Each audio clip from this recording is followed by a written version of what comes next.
ভাবো তো, মাত্র 48 ঘন্টা পর পৃথিবীতে এমন এক ধূমকেতু আছড়ে পড়বে যার পর আর কোনো মানুষ বেঁচে থাকবে না। হঠাৎ করেই তোমার ফোনে সরকারি দপ্তর থেকে একটি ফোন আসে, যাতে বলা হয় শুধুমাত্র তোমাকেই তোমার পরিবার সহ বেঁচে থাকার জন্য নির্বাচন করা হয়েছে। সবচেয়ে অবাক করা বিষয় এইটা যে তুমি বাইরে এসে দেখছো যে রাস্তায় লাখ লাখ মানুষও বাঁচার জন্য চিৎকার করছে, কারণ তাদের ফোনে সেই সরকারি দপ্তর থেকে ফোন বা মেসেজ কিছুই আসেনি। কিন্তু কেন?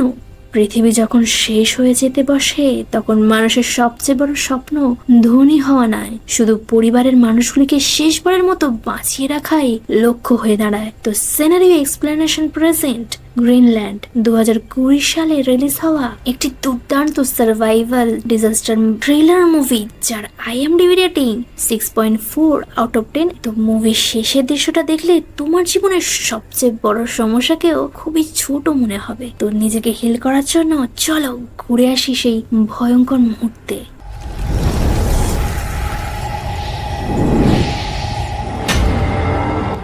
মুভির শুরুতে জন গ্যালারি নামের এক কনস্ট্রাকশন ইঞ্জিনিয়ারকে দেখা যায়।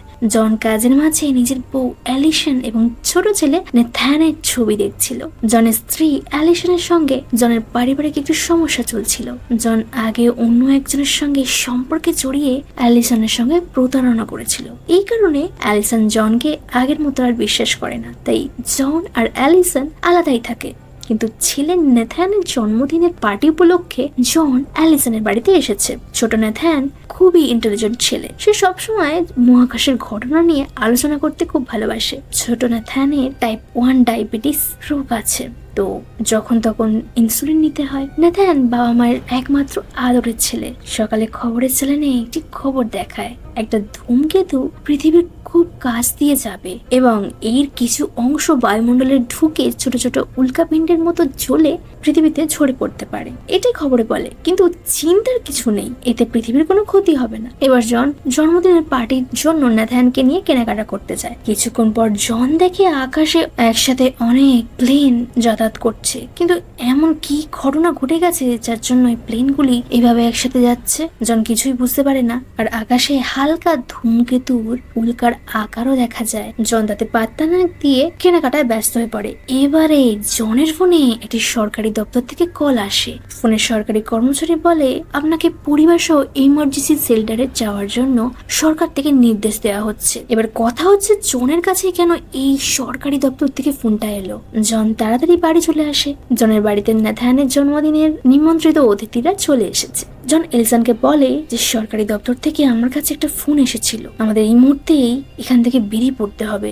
এলিসন জনের কথায় কান দেয় না। সবাই মনোযোগ দিয়ে খবর দেখছে এবং খবরে দেখায় ধূমকেতুটি কিছু টুকরো পৃথিবীর দিকে ছুটে আসছে। কিন্তু তখনও কেউ জানতো না যে এই ধূমকেতুটাই কিছুক্ষণের মধ্যে পৃথিবীর জন্য ভয়ঙ্কর বিপদ হয়ে দাঁড়াবে। সবাই মজা করে খবর দেখতে থাকে। আর এবার আসছে আসল খেলা। ধূমকেতুটা ফ্লোরিডার টেম্পা শহরের পড়ার কিছুক্ষণ পরেই এক জোরালো ভয়ঙ্কর ভূমিকম্প হতে থাকে। সবাই প্রচন্ড ভয় পেয়ে যায়। এবার খবরে বলে যে এই ধূমকেতুটা ছিল একটা ফুটবল স্টেডিয়ামের মতো বড়, আর এই উল্কাটি পৃথিবীতে পড়তে 1500 মাইল পর্যন্ত ভূমি কেঁপে উঠেছে। মানে বিজ্ঞানীরা ভাবতেই পারেনি যে পৃথিবী একেবারে ধ্বংসের দিকে এগোচ্ছে।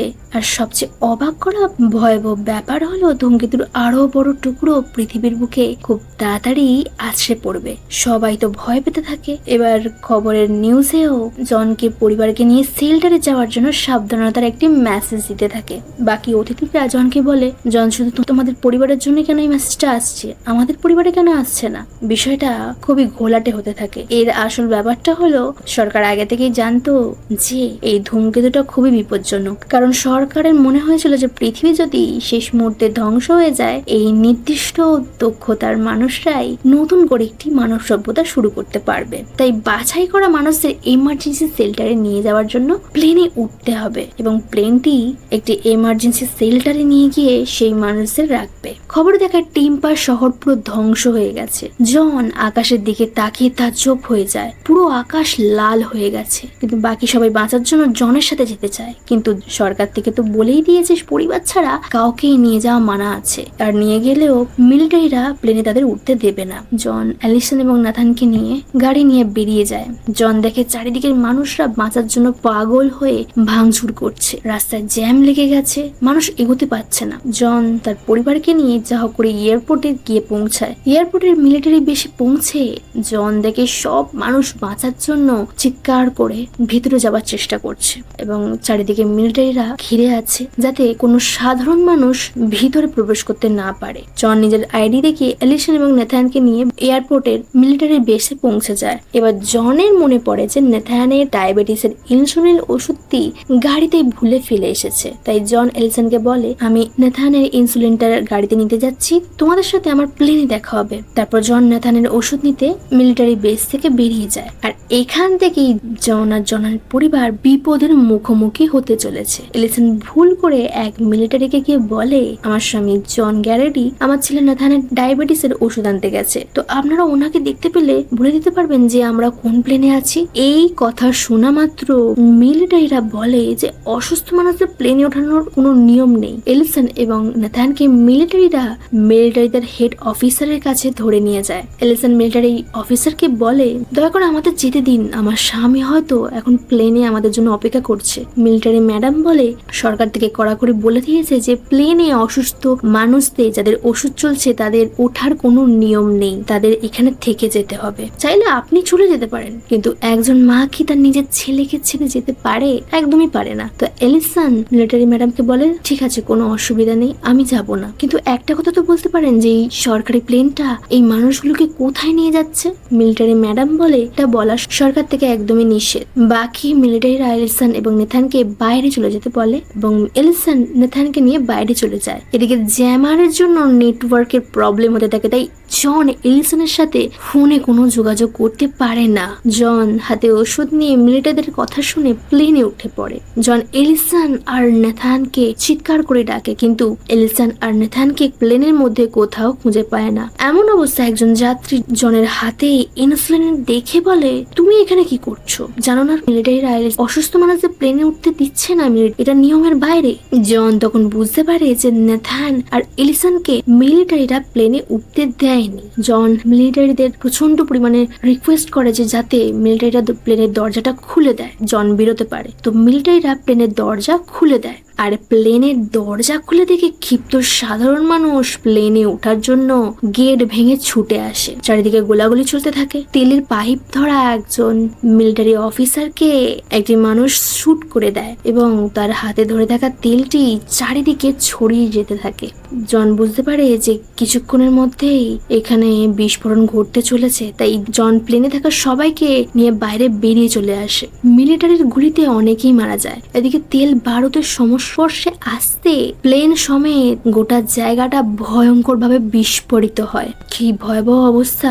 একজন মিলিটারির কাছ থেকে জন জানতে পারে যে নেথান আর এলিসনকে প্লেনে উঠতে দেওয়া হয়নি, নেথান আর এলিসনকে বাইরে বের করে দেওয়া হয়েছে। এদিকে এলিসন আর নেথান দেখে যে প্লেনটি বিস্ফোরিত হয়ে যাচ্ছে। তবু এলিসনের মনে হয় যে জন প্লেনে নেই। বিশ্বাস রাখে জন এখনো পর্যন্ত বেঁচে আছে। এলিসন নেথানকে নিয়ে গাড়ির সামনে আসতেই নেথান ওষুধের অভাবে প্রচন্ড দুর্বল হয়ে পড়ে। এলিসন নেথানকে নিয়ে বাবার বাড়ি যাচ্ছে এমন একটি চিরকুট এলিসন জনের জন্য গাড়িতে লাগিয়ে দিয়ে সেখান থেকে বেরিয়ে যায়। জন এদিকে গাড়ির সামনে চলে আসে। জন নোটটি পায় এবং জন এলিসন আর নেথান যে জীবিত আছে এইটুখানি জানতে পেরে জন অনেকটাই স্বস্তি পায়। আর এলিসন নেথানকে নিয়ে একটি ঔষধের দোকানে যায় নেথানের জন্য ইনসুলিন নিতে। এলিসন দেখতে পায় যে দোকানে কিছু দুষ্কৃতী দল লুট করতে চলে এসেছে। প্রাণ বাঁচাতে এলিসন কিছু ওষুধ সঙ্গে নিয়ে একটি ছেলের সাহায্যে দোকানের বাইরে যা হোক করে বেরিয়ে যায়। এলিসন এক বৃদ্ধা এবং বৃদ্ধকে অনেক রিকোয়েস্ট করে বলে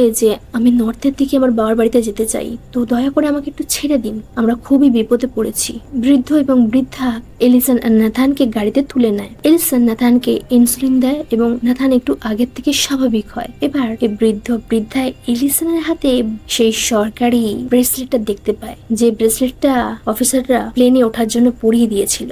বৃদ্ধ এলিসনকে জিজ্ঞাসা করে যে তোমার হাতে এই ব্রেসলেটটা থাকা সত্ত্বেও তুমি প্লেনে ওঠোনি কেন, তুমি এখানে কি করছো? তো এলিসনকে বলে আমার ছেলে নাথান ডায়াবেটিস রোগী, তাই জন্য মিলিটারিরা প্লেনে উঠতে দেয়নি। এদিকে আমার স্বামী জন নাথানের ইনসুলিন আনতে গিয়ে আমরা জনের থেকে আলাদা হয়ে গেছি এবং জনকে আমরা বলে দিয়েছি যে আমি আমার বাবার বাড়ি যাচ্ছি। তখন বৃদ্ধ লোকটি এলিসনকে একটি অদ্ভুত কথা বলে। বৃদ্ধ লোকটি বলে এলিসন তোমার বড় হয়তো অন্য কারোর সাথে চলে গেছে, এবং বৃদ্ধ লোকটির মাথায় একটি শয়তানি বুদ্ধি খেলে যায়। বৃদ্ধ লোকটি গাড়ি থামিয়ে এলিসনকে বলে তোমার ছেলেকে আমরা ঠিক নিয়ে চলে যাব, তুমি শুধু তোমার হাতের ব্রেসলেটটা আমাকে খুলে দাও। এলিসন তো কিছুতেই দিতে চায় না। এলিসনের কাছ থেকে জোর করে সেই বৃদ্ধ লোকটি সরকারি প্লেনে ওঠা সেই ব্রেসলেটটা ছিনতাই করে নেয়। শয়তান বৃদ্ধ আর বৃদ্ধা নেথানকে নিয়ে গাড়ি চালিয়ে সেখান থেকে পালিয়ে যায়। এলিসন চিৎকার করে কান্না করতে থাকে। এলিসন প্রচন্ড চেষ্টা করেও গাড়িটা থামাতে পারে না। এলিসন প্রচন্ড পরিমাণে ভেঙে পড়ে। পৃথিবীর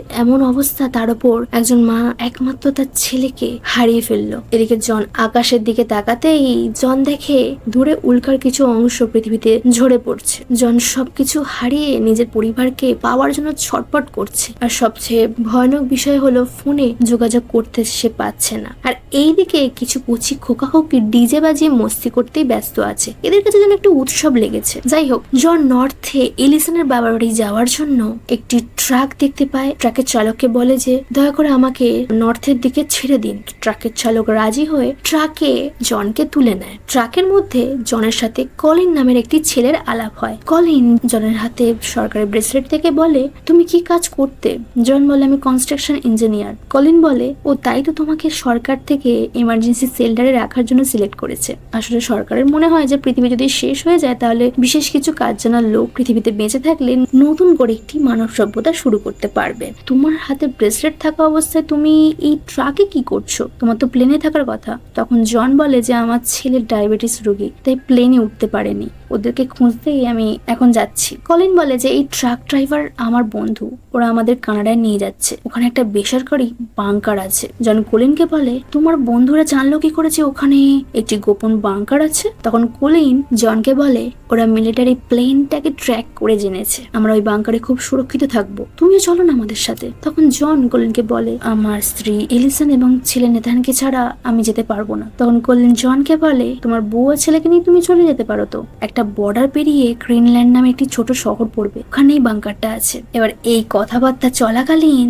লুকাস নামের এক শয়তানের নজর জনের ব্রেসলেটের উপর পড়ে। লুকাস জনের সাথে কথা বলতে বলতে এবং লুকাস জনের উপর আক্রমণ করে জনের উপর ঝাঁপিয়ে পড়ে। অনেকক্ষণ ধরে লুকাসের সাথে জনের হাতাহাতি হতে থাকে। ট্রাকের উপর যখন মারামারি চলছিল তখন ট্রাকটা টাল সামলাতে না পেরে হালকা উল্টে যায়। তখন জন সমেত লুকাস এবং কলিন ট্রাকের বাইরে পড়ে যায়। জন দেখে কলিন মারা গেছে। জন নিজের প্রাণ বাঁচাতে অসাবধানতাবশত সামনে পড়ে থাকা একটি হাতুড়ি নিয়ে লুকাসের মাথায় বসিয়ে দেয়। কি অবস্থা! জন তো এমন মানুষই ছিল না। পরিস্থিতি কতটা জনকে বদলে দিয়েছে।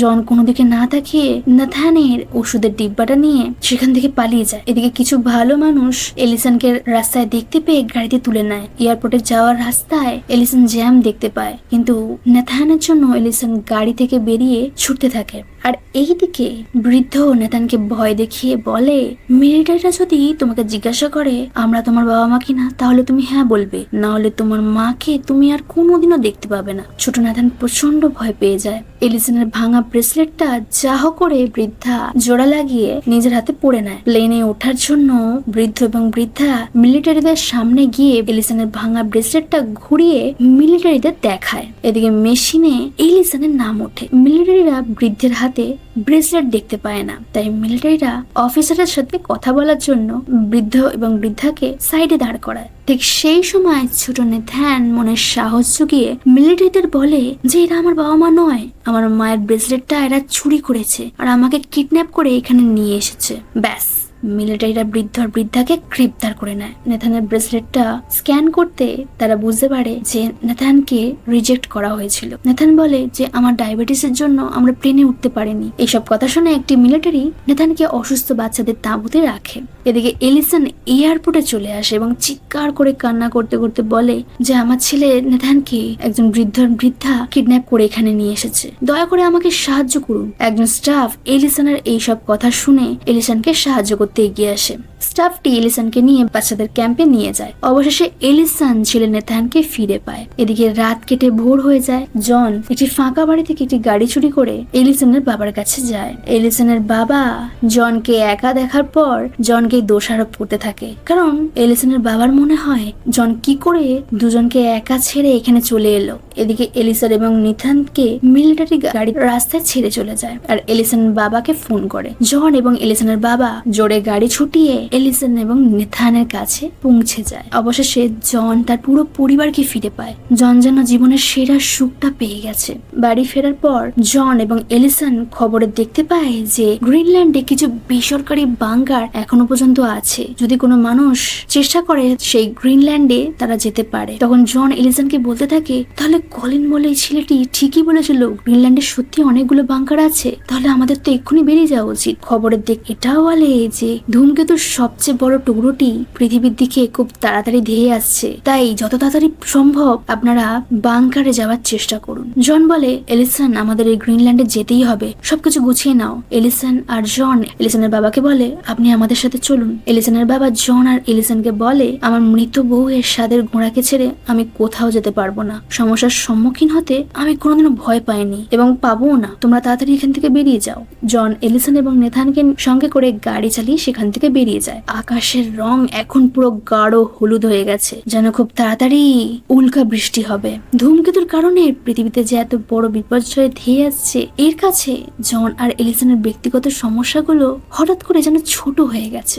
জন আর এলিসনের সম্পর্কের মধ্যে যত সমস্যাই থাকুক না কেন, পরিবার হিসেবে তারা এখনো একে অপরকে ভীষণ ভালোবাসে। কিছুক্ষণ পর এলিসনদের গাড়ির আশেপাশে আকাশ থেকে উল্কা বৃষ্টি হতে থাকে। আগুন চারিদিকে ছড়িয়ে পড়ছে। জন রাস্তা ছেড়ে দিয়ে কাঁচা রাস্তা দিয়ে তাড়াতাড়ি গাড়ি চালিয়ে বেরিয়ে যাওয়ার চেষ্টা করে। জন এবং এলিসন এখন নিজের ছেলে নেথানকে বাঁচানোর জন্য প্রাণপণ চেষ্টা করতে থাকে, কিন্তু শেষ মুহূর্তে এলিসনদের গাড়িটিতে আগুন লেগে যায়। জন আবার একটি বাড়ি থেকে একটা গাড়ি চুরি করে গাড়ি নিয়ে সেই গ্রিনল্যান্ডে যাওয়ার প্লেনের কাছে যেতে থাকে। অবশেষে গ্রিনল্যান্ডে যাওয়ার প্লেনের কাছে তারা পৌঁছে যায়। পাইলট প্লেনটা থামিয়ে বাইরে বেরিয়ে আসে। জন পাইলটকে বলে, স্যার দয়া করে আমাদের পরিবারকে প্লেনে তুলে নিন। কিন্তু পাইলট বলে, প্লেনে তো জায়গা একদমই হবে না, কালকে প্লেন আসবে, কালকে তোমরা যেও। কিন্তু জন বলে, কালকের জন্য আমরা হয়তো আর বেঁচে থাকবো না। অনেক রিকোয়েস্টের পর শেষ মুহূর্তে প্লেনের পাইলট জন এলিসন এবং নেথানকে প্লেনে তুলে নেয়। অবশেষে এই মানুষগুলি গ্রিনল্যান্ডে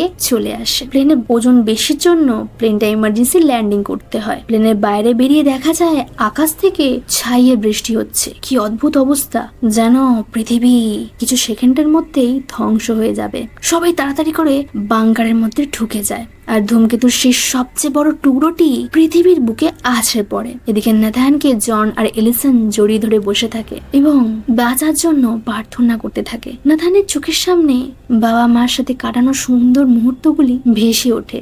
নেথান এলিসন এবং জনকে বলে, আমার টিচার আমাকে বলতো যে মৃত্যুর আগে জন্ম থেকে মৃত্যুর শেষ মুহূর্ত পর্যন্ত সব দৃশ্য নাকি চোখের সামনে ভেসে ওঠে। আমরা কি আদৌ বাঁচবো? তখন জন নেথানকে বলে, আমরা সবাই বাঁচবো, তুমি কোনো চিন্তা করো না। চারিদিকটা কিছুক্ষণ পর কাঁপতে থাকে, তারপর সবকিছু স্তব্ধ হয়ে যায়। এখন 6 মাস কেটে গেছে। পৃথিবীর দৃশ্য যেন ধ্বংসস্তূপে পরিণত হয়েছে। কি ভয়ঙ্কর অবস্থা হয়ে গেছে। এদিকে দেখা যায় যে রেডিওতে সবাই সবার সাথে যোগাযোগ করার চেষ্টা করছে। আর সুখবর এটাই যে এখনো পর্যন্ত পৃথিবীতে অনেক জায়গায় মানুষ বেঁচে আছে, মানে পৃথিবীতে প্রাণের সঞ্চার এখনো আছে। আর সেই গ্রিনল্যান্ডের বাংকারের দরজাটা ধীরে ধীরে খুলে যায় এবং আমরা দেখতে পাই জন এলিসন এবং নেথান সহ বেঁচে থাকা বাকি মানুষরা বাইরে বেরিয়ে আসছে। এখনো তো এরাই নতুন পৃথিবী গড়ে তুলতে সাহায্য করবে।